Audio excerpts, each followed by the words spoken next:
All right. Hi, everybody. Thanks for joining us at this Online News Association webinar. We are here with ProPublica's Vice President of Business Development, Celeste LeCompte, who leads revenue, partnerships, business strategy initiatives for the organization. In the past, she's played many newsroom roles in product development, content strategy, editorial management, and more. And she's an award-winning journalist. She's also an O&A board member. She's joining us today to chat about business and revenue strategies for news organizations. We were originally planning on having her do this talk at one of our regional workshops this summer, but after a flight cancellation, we decided to invite her to deliver it virtually instead and open it up to the whole community. So Celeste, thank you for joining us today, and you can go ahead and take it away. Great, thanks so much, Adam. So I'm going to just give you a couple of caveats that I'm sitting in a very squeaky chair, so I apologize for any background noise. I'll try to keep my fidgeting to a minimum. Also, I'm going to give you a presentation that's some slides. Normally, I like to wave my arms around and stand in front of it, but I think we should be mostly okay with the slides on the screen. So here we go.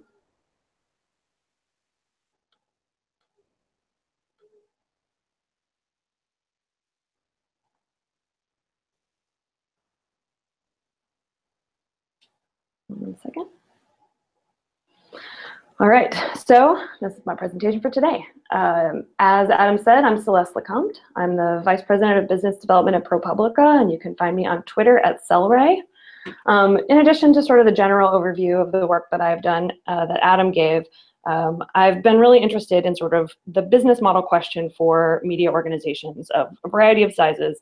Not super big ones, because I've mostly been in smaller newsrooms, but through my past roles, I've done a variety of stuff, including crowdfunding an environmental reporting project called Climate Confidential a few years ago. Launched a digital subscription product for GigaOhm back in 2009, and have done some consulting on other revenue opportunities for other news organizations in the past. But before I started working on the business side of media, I was a reporter, and I covered a lot of different things. Mostly environment was my specialty, but I also got really interested in innovation and technology overall. So one of the places that I did a lot of reporting for a couple of years was in China. And while I was there, I traveled with entrepreneurs who were looking to find places to manufacture some of their products, and we visited lots of factories together. This is a photograph from one of my trips when I was there. But the story I'm going to tell you is from a different manufacturing trip that I took. I was with an entrepreneur who was looking to manufacture, well, let's not get into that. Let's just show you what the factory made. They made go-karts. I don't know if you're familiar with go-karts, but this is a picture of one. And I went with this entrepreneur, and we sat down in the conference room at this manufacturer's facility in China, and he talked to us a lot about all of the things that they could do and how great their facility was. And then they walked us through the showroom. And in a lot of these places, there would be a big floor where they would have kind of a display of all of the things that they manufactured at each of these facilities. And in this particular showroom, they had a bunch of different go-karts. They had big ones, and they had small ones, and they had gas-powered ones like the one here. They had some that were sort of painted for little kids. They had electric motors, part of the reason I was there, and a bunch of other sort of varieties of go-karts. And then in the back of the showroom, in addition to all of these go-karts, they had something else. They had a bunch of trampolines. And I remember thinking, like, that seems super weird. Like, why are there trampolines here? Like, why are they making trampolines in a place where they say they make go-karts? But trampolines there were. So from there, they took us on the rest of the tour, where they walked us off of the sort of showroom and demonstration floor into the actual manufacturing floor. And as they sort of walked us around that, it became clear to me why exactly this company made both of these products. So let me start by telling you a little bit about how you make a go-kart. You make a go-kart by taking really long metal pipes, using some really fancy machine bending tools to turn those pipes into crazy funny shapes, as you can see here on the outline of this go-kart. You attach some springs like the white one you see here in the back of this go-kart, and then you add some wheels, a motor, and a seat, and you've got a go-kart, basically. Let me tell you how you make a trampoline. Well, you take these long metal pipes and you use those same crazy machine bending tools to turn them into the legs. You add some springs, which are currently hiding underneath the blue cover here, and then you add a jumping bed stretchy thing in the middle, and that is how you make a trampoline. So it occurred to me after sort of looking at what I was seeing is that the manufacturer's business was not to make go-karts. They were a manufacturer. It wasn't a go-kart business. It was this crazy machine bending, metal piping, powder coating, and spring attaching business, as I have written here on this slide.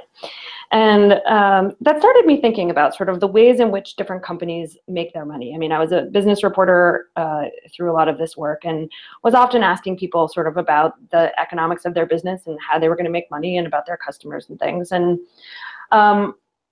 started thinking about how this applied to our business, the news business.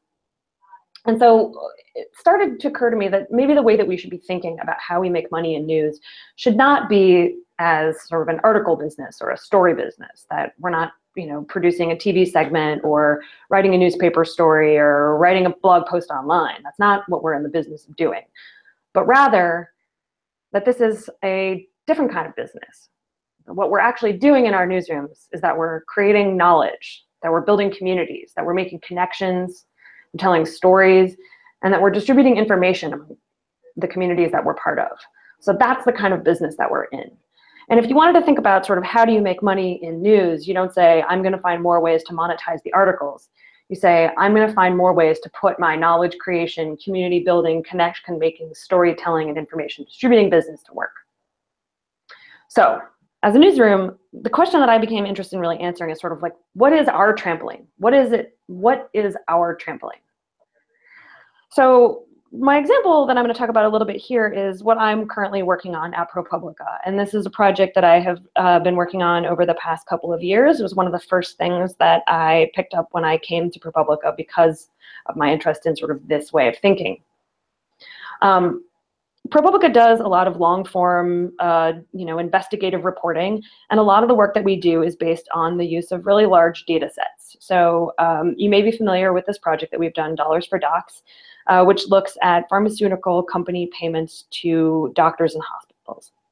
So, in our reporting, we have used a lot of different data about this. For a while, we had to make the data ourselves by looking at individual disclosures that companies released, and now we use a federal database that exists.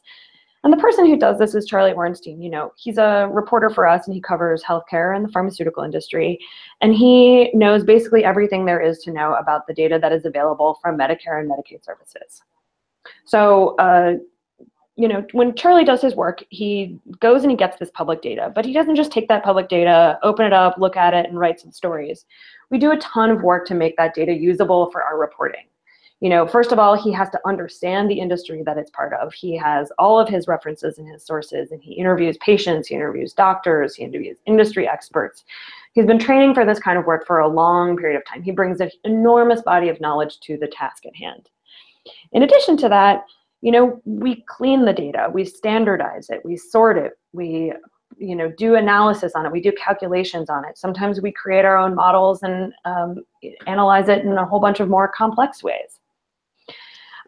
When we published these projects, we started pretty early on in our organization also publishing not just the story that we base the data on, but also access to the data itself in these news applications, we call them. They're interactive databases that you can search to look up information from these data sets yourself. You can look up your own provider, your own doctor, a pharmaceutical company, and see sort of what are the relationships here. As we publish this, we really intended for it to answer one question, which is here on the page. Has your doctor received drug company money? It's intended for a consumer audience and is part of our mission as an organization of doing public interest journalism. But we noticed over the life of this project that lots of other people were interested in using this data, and they would send us emails and say, hey, in addition to consumers wanting to use this data, there are a bunch of us. There are researchers, there are academics, there are companies that are trying to do business with all of these folks who are interested in getting access to this information as well.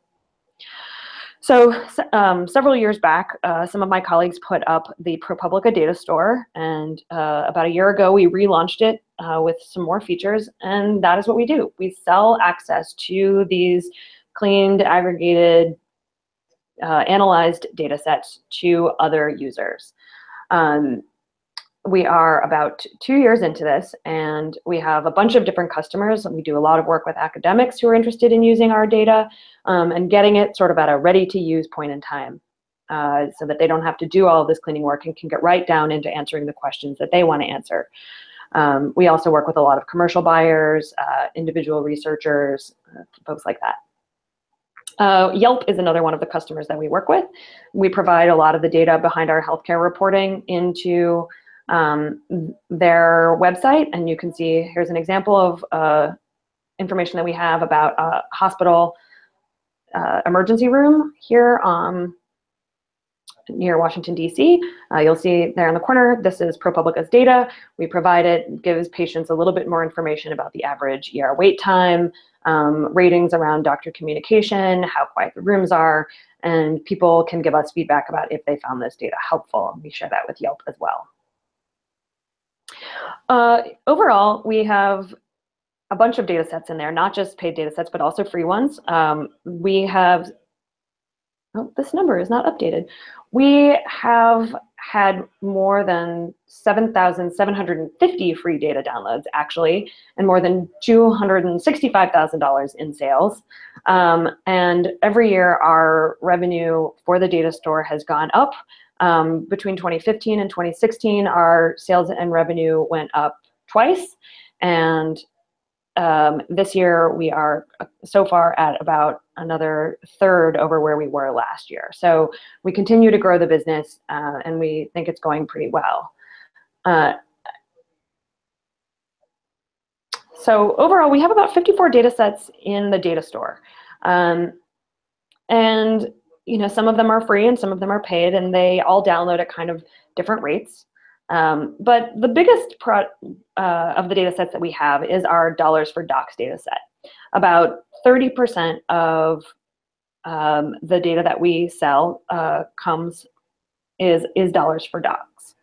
But when you look at the actual revenue from this, about 60% of our revenue is dollars for docs. It's by far the most valuable of all of our data sets, even though it's not by any stretch of the imagination the most popular. Sorry, it doesn't make up the bulk of our downloads. It makes up the bulk of our sales.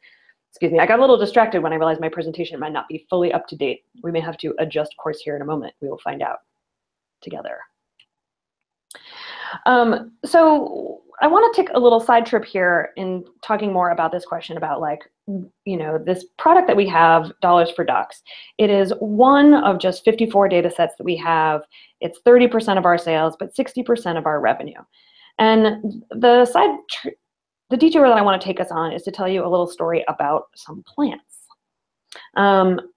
Because I think this is helpful for thinking about, you don't have to be a ProPublica that has a bunch of, valuable data sets that you can charge thousands of dollars to access in order to apply this kind of thinking to the revenue opportunities in your newsroom. I have a friend who runs a agriculture business here in New York City, and they do a lot of, they run a rooftop farm business, and sorry, let me pause for a second here. The rooftop farm business that she operates, they do a lot of work with a farmer's market. They have a direct-to-consumer sales sort of membership, CSA, farm buying club, and they do a lot of work with restaurants. And they grow a bunch of different stuff. They grow lettuce, and they grow carrots, and they grow tomatoes and specialty items. And all of these things are demanded by different customers. So, one of the most popular items and that you see basically everywhere is lettuce. It is a really common thing. It's things that people really like to buy. It goes into sort of general salads that look like this that you might see on basically anybody's table around. And it profits them about $6 per square foot. That's about how much money they make when they grow lettuce in their farm. That's fine. But when I was visiting her farm one day, we were walking around and sort of looking at what all was growing up there, and I snapped this picture. These were some lovely flowers that were growing up there among all of the other sort of traditional vegetables and things that you might see. And I was a little bit puzzled by this, and she said, "Oh, actually, this is great, because you know who likes to really buy these? Is chefs. They like to put them in salads, and they're extremely popular, and they're very beautiful, and they use them in high-end restaurants. And, you know, this is like a very big trend. Here's an article from Bon Appetit about 7 delicious ways to eat flowers. It's a pretty, you know, high-end kind of fashionable food cuisine thing that's happening. And it's highly lucrative. It's $100 per square foot. Selling flowers turns out to be the way that her organization is able to make its budget happen, among other things that they do. But it's things like this where she has found, like Dollars for Docs, a really high value product that is targeted to a very specific kind of customer and generates enough revenue to help offset sort of the sales and distribution of the other products that are sort of in their bread and butter for regular customers like you and me who might just want to buy regular salad greens. So the question for us to ask as newsrooms is to say, okay, great. What are our flowers and who eats them? So this presentation appears not to be the one that I thought it was. So I'm going to sort of stop sharing my screen here for a second and pause while I pull up the correct one.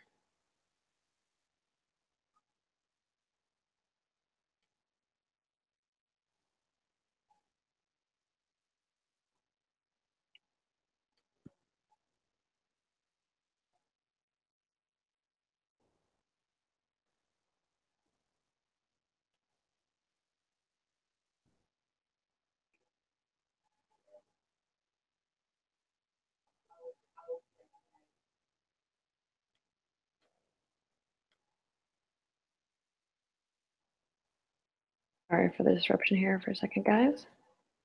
Give me 1 second.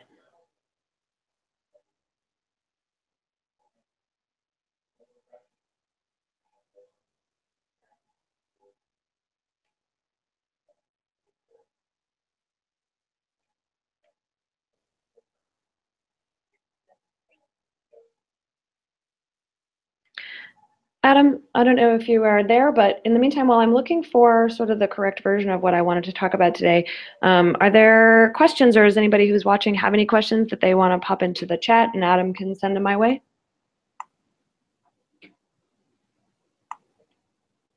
Yeah, we did have one question, Celeste, and let me pull it up one more time here.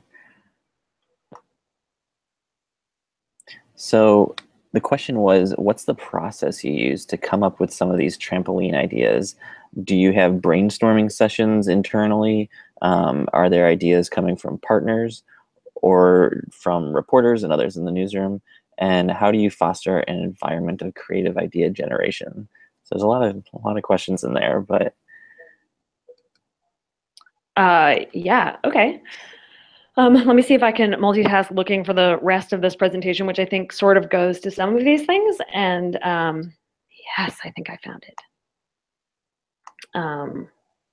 And talk about that a little bit. So the point that I wanted to sort of make from here is that these are sort of good metaphors, I think, for realizing that the way that you can look to make money in journalism is not necessarily to sort of say, how do we make money from our stories and from the content that we're producing, but rather starting to think more about sort of what are the things that we are doing in our newsroom.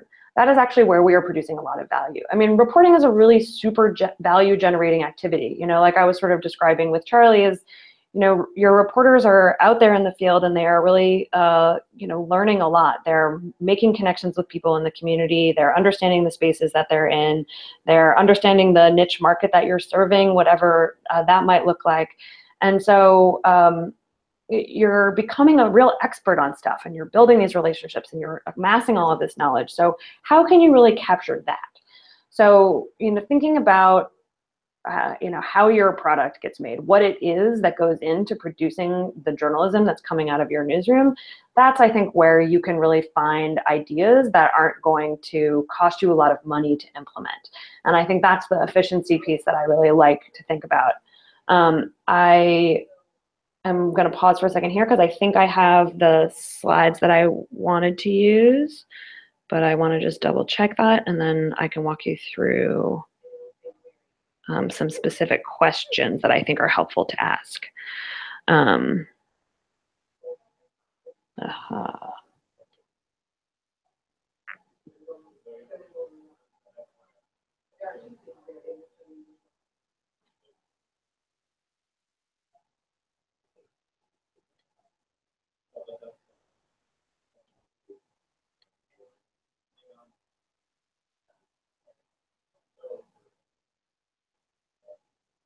Okay, great. So just one second here, and then I will be back with some more detail on this, and we can continue.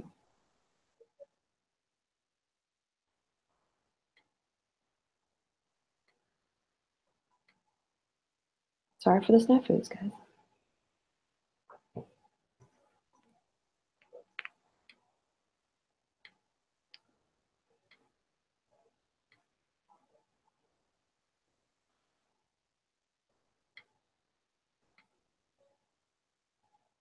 Whoa, that's trippy. All right, can you see my presentation here, I hope? So this is what I was saying, right, is that thinking about how your product gets made is really what matters. And in the case of newsrooms, typically that's news. So that is what you should focus on doing to come up with these ideas. I like to think of this as kind of the IKEA principle. IKEA has made a really big business around looking into every nook and cranny out of how their products are made, and not just using that to drive efficiencies and reduce costs in the manufacturing process, but also to think about real innovation and sort of how they design products for durability and leanness and consumer appeal, and making it easy for people to not only have inexpensive products that can be shipped to the stores easily, but that can be stuck into their cars and carried home. And they turn consumers into part of the manufacturing into part of the design process. So, the kinds of questions that I like to ask are these ones about, what am I doing on a daily basis? What value do these activities create? How am I actually capturing that value today? Typically, a reporter may go out and become this expert and learn everything there is to know, and develop all of these relationships in the community. And then we ask them to capture that value by writing a story. And we monetize that through advertising on the site or a portion of a subscription. So it seems to me that there are probably more opportunities to capture some of that stuff. Then there are things that you're not using. I mean, in most newsrooms, you do a big data project, you produce a story with that data, maybe you share some of it online, but you've done a lot of work to capture that to sort of create that value that's in the data set. And so we weren't using that, and we started putting it online and asking people to pay for it. And through doing that, you start to learn more about who else might be interested in that value. And I think it's kind of an iterative process. To sort of go back to the question that somebody was asking, at ProPublica, the data journalists were the ones who came up with the idea of trying to share the data online. One of the things that sort of started that process for them was saying, we always share the data behind our reporting, but we don't have a sort of consistent way to do that. Maybe we should have sort of a single page where you can get all of the data behind all of our reporting. And so that's where all of the origins of our free data sets that were posted online come from. And then realizing that there were these potential customers who might be interested in that value was the first sort of step towards monetizing it. And then last year, we started to say, like, oh, look, there are a lot of companies that are wanting to use not just one of our healthcare data sets, but lots of our healthcare data sets, and that only want a very specific segment of doctors, maybe in their state or in a particular specialty. So what are the ways that we can better kind of capture that value? And so we have partnerships now with IRE, the Investigative Reporters and Editors, NICAR Data Library, where they help us do custom data runs for some of those buyers.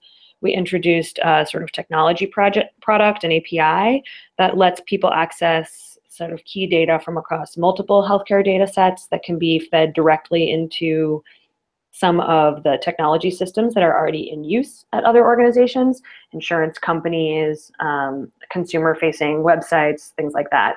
We have a website called Vital Signs that uses it. And so thinking about this question about like, who is the audience and who are you working for? These are your kind of flower eaters, and who are the people who just want to buy your salad greens and they're your bread and butter of your community.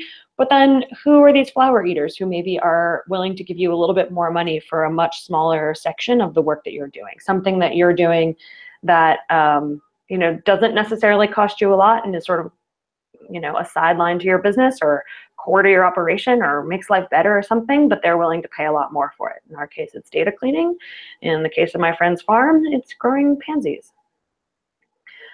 And so I think that's important to remember, is that your audience can be that kind of trampoline also. You can create value by creating these relationships with people. And that, I think, is a much more popular topic of conversation about how we make money in newsrooms these days, specifically around thinking about subscriptions, or for nonprofit media, how you think about memberships or donations and contributions or crowdfunding projects. And that I think extends into lots of different areas. So when you're thinking about sort of who's in your audience and how might you be able to generate more revenue from those relationships, I think you have to really start to understand who these people are and what it is that they want.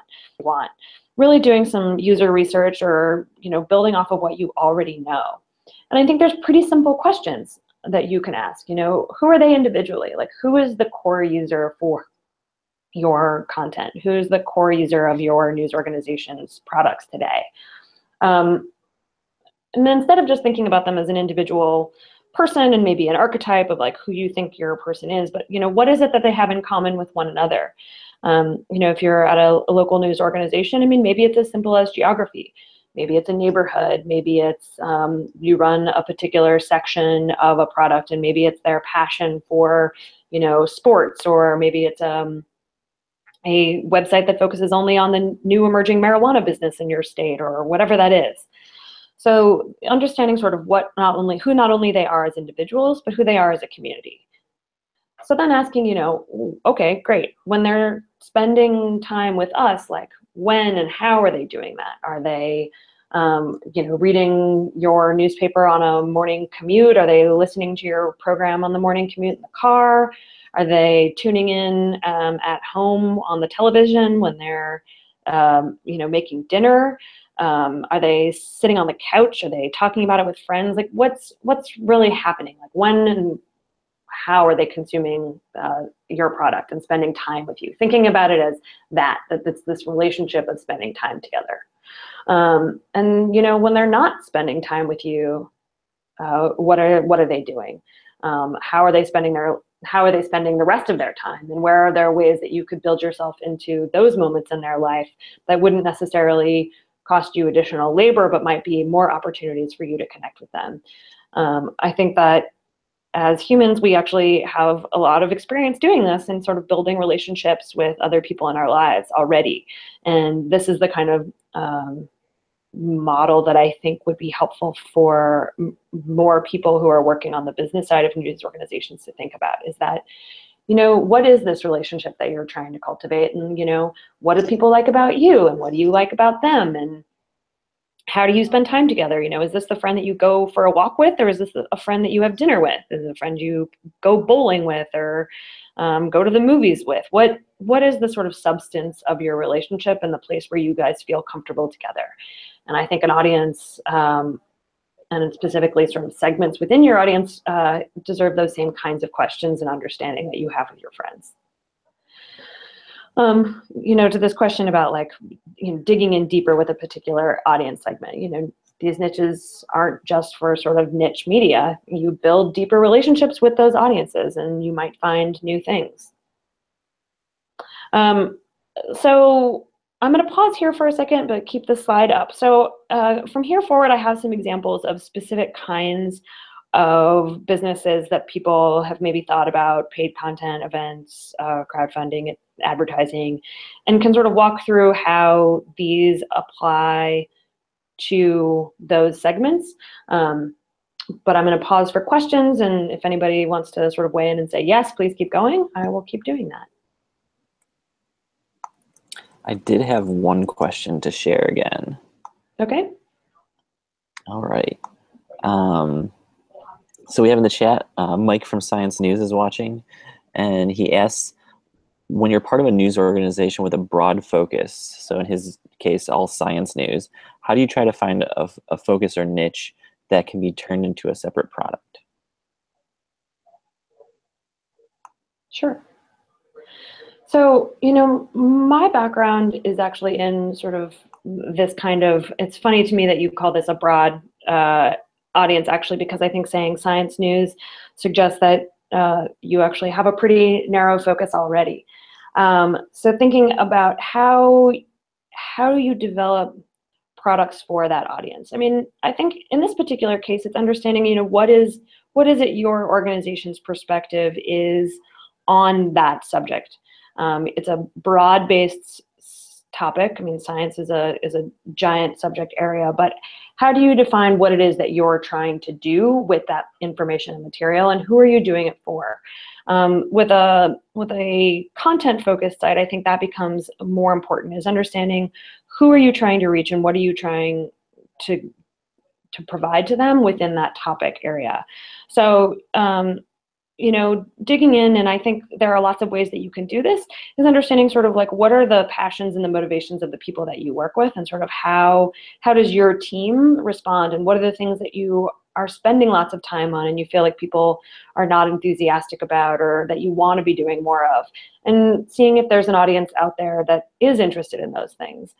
And then there's also the opposite approach, which is to say, what is it that my audience has exhibited a lot of interest in, and why is that? Looking into your data and saying, oh, this is interesting. Some of our most popular content is all about the health sciences pieces, and they're more news you can use things, or they're about health research. Are there ways that we can sort of tune that content for that audience and maybe build more relationship with those people? So let me just sort of extend that idea sort of along this line about paid content here, right? Is that maybe you discover, just to continue this hypothetical case study, that you have this really passionate audience that cares a lot about the latest disease research studies around obesity or Alzheimer's or one of these sort of hot topics. And it's an area that you can continue to cover, and you want to build out more products around it. Newsletters can be a really sort of easy way to bundle some of that content and create sort of a new package for existing material that you already have, and in many cases can help you build more of a relationship with those people, right? Is that if somebody is interested in one story that they read about the latest should you eat chocolate to stop your Alzheimer's, not saying that that's what you do,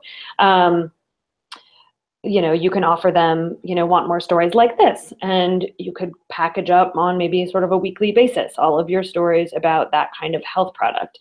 It's not creating new content, but it's providing a new experience for a specific segment of your audience across all of your science coverage that's particularly interested in a health story. It's really this idea that like when you are developing more sort of niche content, you're developing it by saying, what we need is content and context for this audience. My favorite example of this is actually the New York Times crossword, which is why I always put it in my presentations, which is that as I understand it, and I have never spoken to anyone at the Times, but I have been an avid reader of their financial reports and other media about them. I don't know if you are consumers of their mobile app, but they are very big promoters of their crossword app. It's a thing that they often are promoting in the New York Times mobile app and talking about a lot.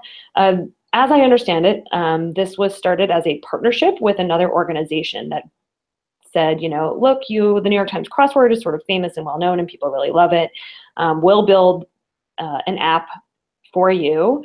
I believe that the way it worked was that it was a partnership in which this other company, Magmic, built the app and was able to keep revenues for a certain period of time after the launch. And then at the end of a certain period, the ownership of the app reverted, and all of the data and everything that they learned and the members and everything reverted back to the New York Times. So several years after that happened, the New York Times owned it. They applied everything that they learned from that sort of trial period, and they relaunched it and started marketing it to their users much more heavily. It was this sort of not revenue generating thing at first that sort of served as one audience, but by 2016, its third quarter financials was that it was $2.5 million in revenue just for the crossword puzzle app. And at the end of Q3, the year-to-date numbers were 6.8 million, and that number continues to grow with, up more than 53% over 2015. So, these are the kinds of compelling projects where you start with something when you see an audience that's really interested in this one thing, and you give them new ways to experience it and to sort of come in contact with that content on a regular basis. And it helps you get more value out of the other subscriptions. I mean, in the case of the New York Times, they're able to sell a subscription to the newspaper, probably a digital subscription, and also a digital crossword app. And those are people who maybe used to pay for one thing from the Times and now are two, and then maybe later on you can ask them for more. So I'll pause there. Adam, do you have any feedback from the chat for me, or shall I continue? I think we had one more question, Celeste, and let me dig that out again. Sure, no problem. All right, it was over here.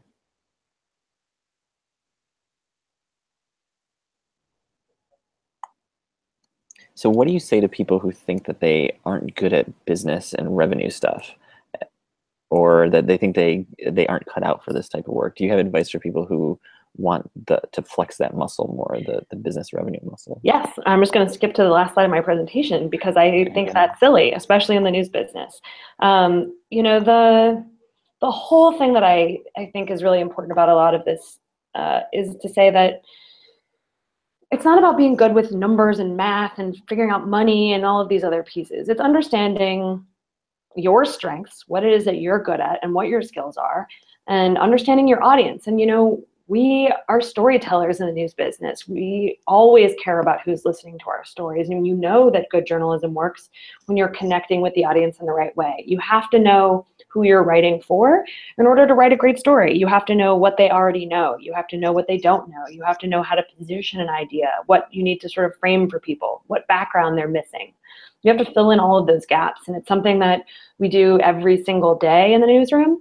So that's all we're asking to do in the business side as well, is to say, who's listening to us, who's here with us, who's working with us, and how can we do more of that? And when you're creating real value for an audience, you probably have an opportunity to ask them to compensate you for that, whether that's a paid newsletter subscription or advertising that's higher value that another partner in your community is excited to put money down for in order to reach the audience that has a real relationship and trust with you, that you understand who they are and what they're looking for and can see you as a trusted guide. Maybe it's an events business. I mean, all of these ideas are sort of superficial until you understand that building them out comes from understanding this fundamental question of who is your audience and how do you communicate with them effectively. And business models are absolutely no different than telling stories in that regard, I think.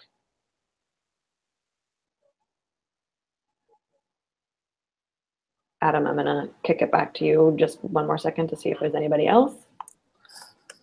I think that's all we got, Celeste. Okay. So just in case people sort of want a little walk through some of the other ideas here, I mean, I just sort of named some of them off the top here, but I'm gonna sort of give you this wide view of my slides and say, I think there are several things that are perhaps of interest, right? So how do you think about an events business? It's a thing that a lot of organizations have tried as a way to make money, and trying to figure out, is it a good fit for my organization?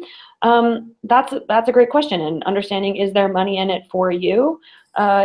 What is the community that you're trying to serve, and what kind of value could you create for them they would be willing to pay for?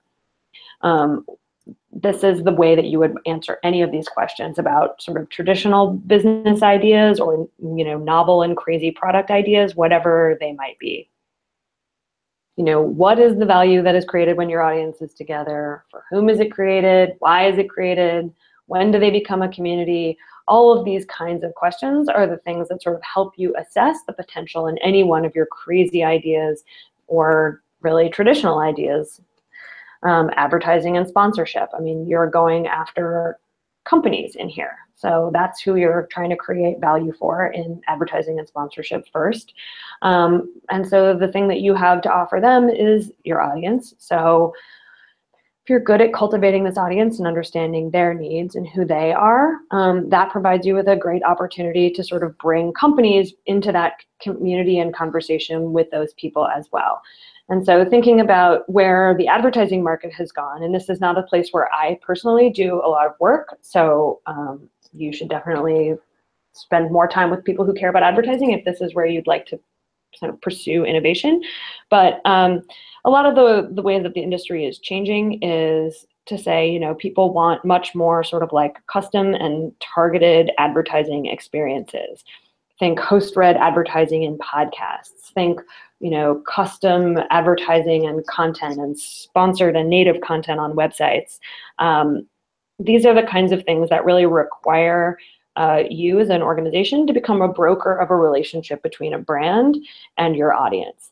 And if that's something that you think you can play an important role in doing, then there's a great space for you. I think that local news organizations have a really particularly unique opportunity to capture some of that in ways that feel very comfortable with audiences as well,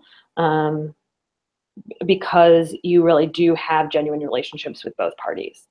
The same may also be true of niche media. There are, ethical lines to walk, and that's why I don't spend a lot of time in that space, but other people have done great work talking about that, and there's lots of information online. Another place where I think the market is going, and I mentioned this earlier, is to say much more about direct revenue from your audience, whether that's in the form of memberships or subscriptions or crowdfunding.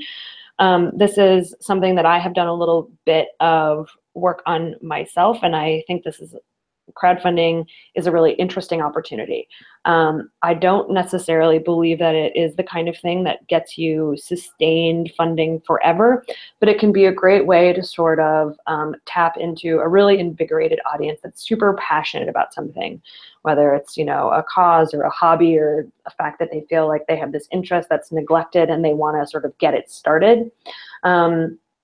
You're the one who's there to sort of like help them tap into that and start to build something together.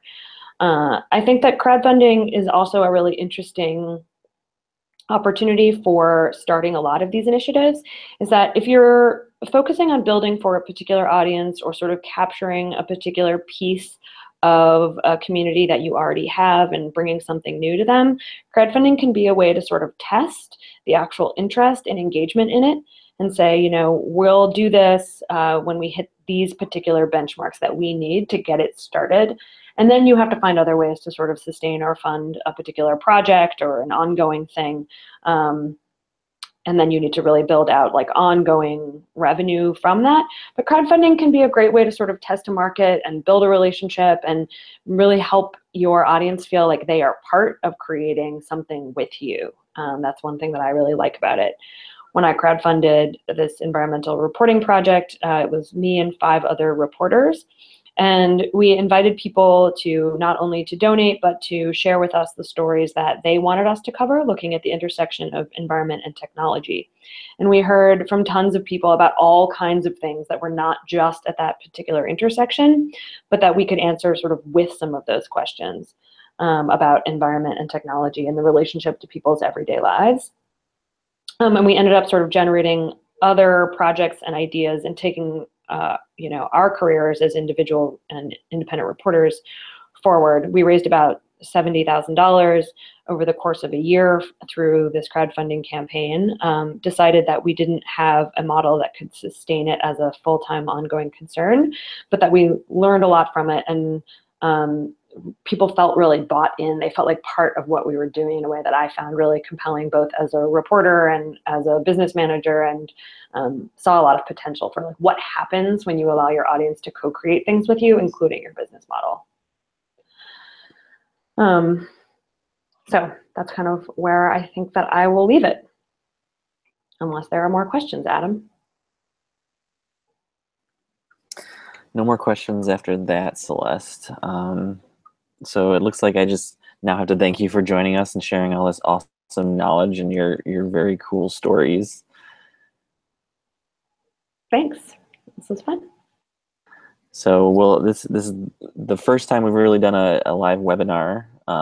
So you're our guinea pig. We like that. And if anybody watching this right now has any feedback for us, you can reach out to ONA through our social media accounts, or you can email us. My email is adam@journalist.org, and let us know what you thought, and if you have any ideas for future webinars. But Celeste, thanks for joining us, and everyone else will hopefully see you in a couple weeks at the ONA 17 conference. Thanks, Adam. Thanks, Celeste.